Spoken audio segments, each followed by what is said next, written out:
I'm Carolyn Emery, and I'm the co-chair of the Sport Injury Prevention Research Centre and the Faculty of Kinesiology at the University of Calgary.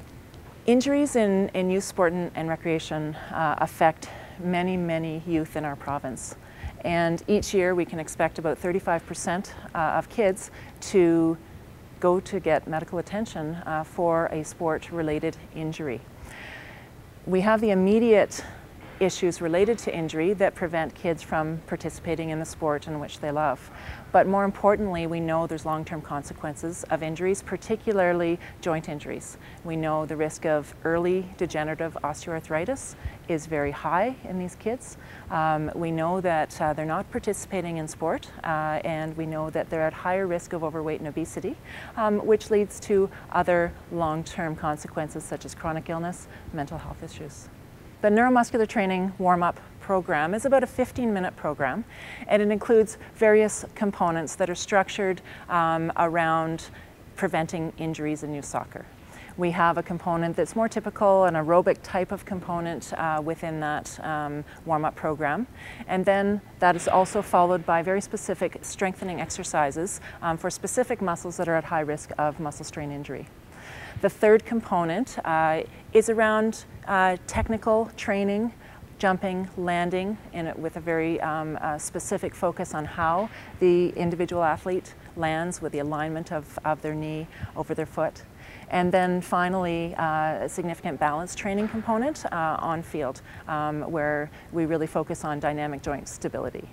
I'm Deborah Marshall. I'm a professor here at the University of Calgary in the Department of Community Health Sciences, and my areas of research are around health services and also health economics, or the cost effectiveness of healthcare services. This was a randomized controlled trial, so that's a study that compares two different kinds of treatments, looking at a group that had a neuromuscular training program before they started exercise and ones that didn't.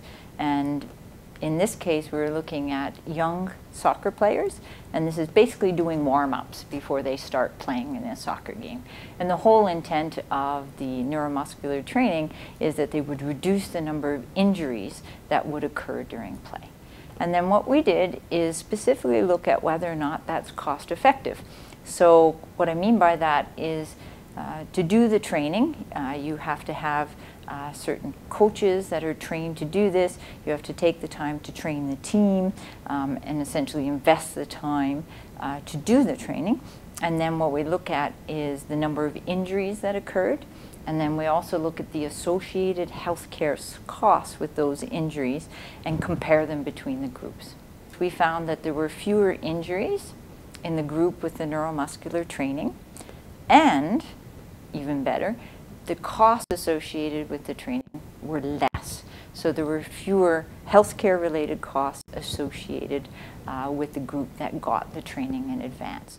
And that was approximately $700 per 1,000 player hours.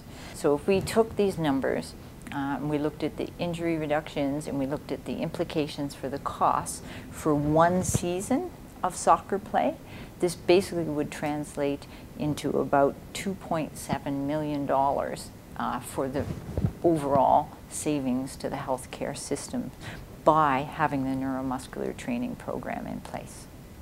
All research is critically dependent on teams.